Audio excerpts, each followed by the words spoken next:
So, greetings everyone.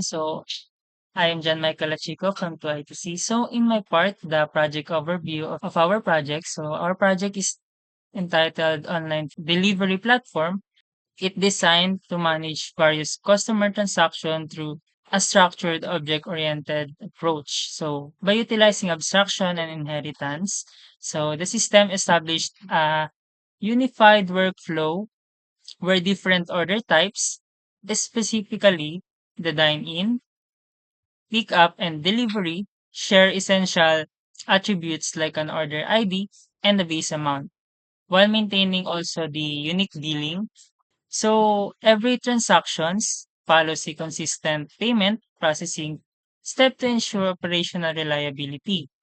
So, however, the final bill computation is dynamically handled based on the specific rules of each order. So, for example, for the dine-in, so we have a 10% added to the base amount for in-store services.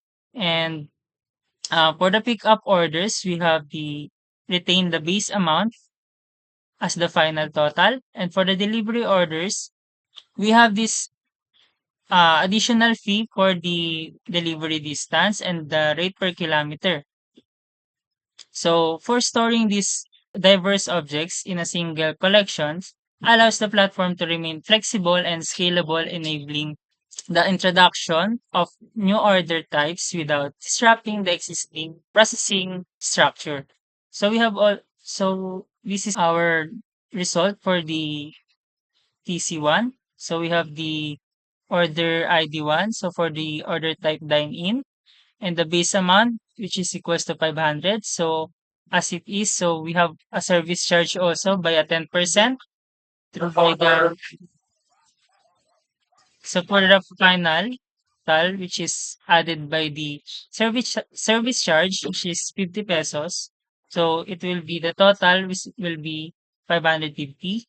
So and the total amount, we also print it with 550 pesos. So the payment successful message. So for the TC2, we have the ID number 2. So we have also the order type, which is the pickup order. And the base amount, which is 300. As it is, we have no additional charges as it is written to the requirements. So it will retain the base amount, which is also the 300 pesos. So the final total will be equal to 300. And message for the payment successful. So for the TC3, we have the order ID, which is equals 3, and the order type delivery, and its amount, which is 400, and the distance, which is 5 kilometers, and the rate per kilometer, which is 20 pesos. So for the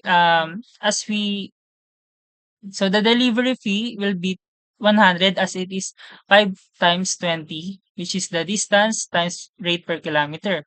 And for the final output, we will just add the delivery fee and the base amount 400, which is equals to the final total, which is 500. And for the total amount, it is 500 also. So for the last is the payment successful message. So for the other um, classes will be discussed by my group mates. Good day, everyone. I am Geoffrey, and today um, I am going to explain my part, and I'll be explaining the main structure of our code, specifically looking at the main class and our parent class order. So, to avoid repeating a lot of code, we created an abstract class called order. This holds all the basic variables that every order needs, like the order ID and the base amount. But the most important part of our setup is the main class. At first, we were hard coding the print statements for every single order. To fix that, we used polymorphism. We created an array list and put all our different orders inside it: dine in, pick up, and delivery. Then instead of checking the orders one by one, we just use a single for loop to go through the list. Inside the loop, we call a method named display details because Java supports polymorphism. the program automatically knows which specific subclass version of display details to run. So it makes our main class really short, clean, and easy to read. So next, my groupmate will take over and explain the other codes in our program. So thank you so much. So, greetings, Sir Janus. I am Axel Tiramo, and for our lab quiz number 2, we're gonna be explaining the dine-in order class. And our dine-in order class extends the order class. And as we can see here, our order class is an abstract class. And inside this class, we have here two abstract methods called calculate total method and display details method. And then in our dine-in order class, we will gonna be overriding this method to customize it based on the order type.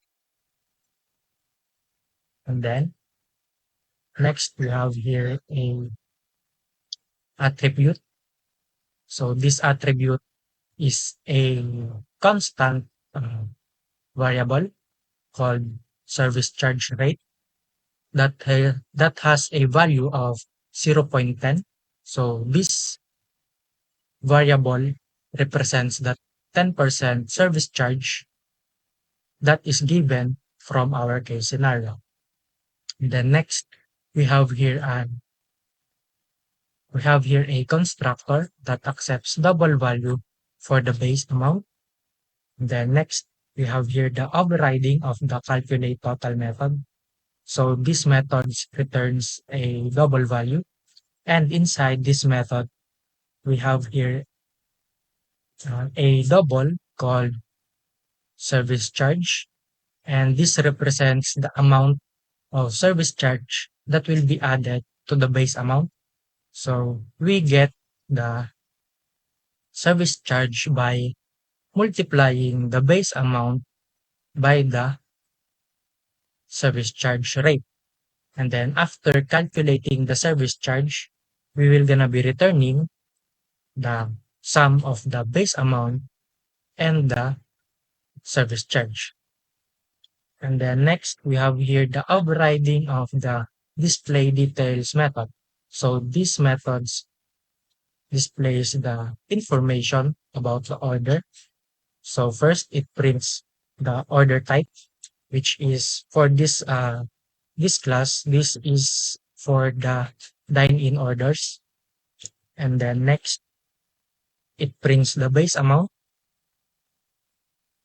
And then next, it prints the amount of the service charge, which is 10% of the base amount.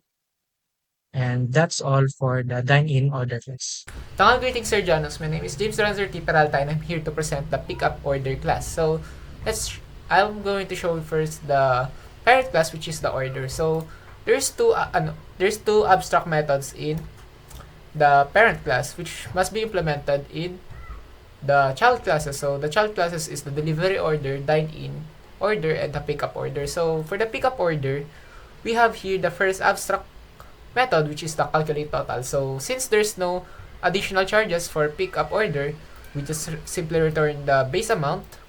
And for the display details, we overridden the display details to add the order type, which is the pickup, the base amount, and additional info that clarifies the user that there's no additional charges that were put into their transaction. So as you can see in the test case 2, the base amount is only 300 pesos, and there's the info of additional, confirming that there's no additional charges that were added in the transaction. So as you can see, the final amount the user has to pay is 300. So that's all, Sir Janus. Thank you.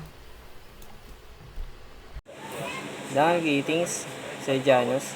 For our delivery order class, which is a child class of the order class, we have here a private delivery details object and a constructor that accepts three parameters, which are the base amount that is needed for the parent class, and the distance and rate per kilometer.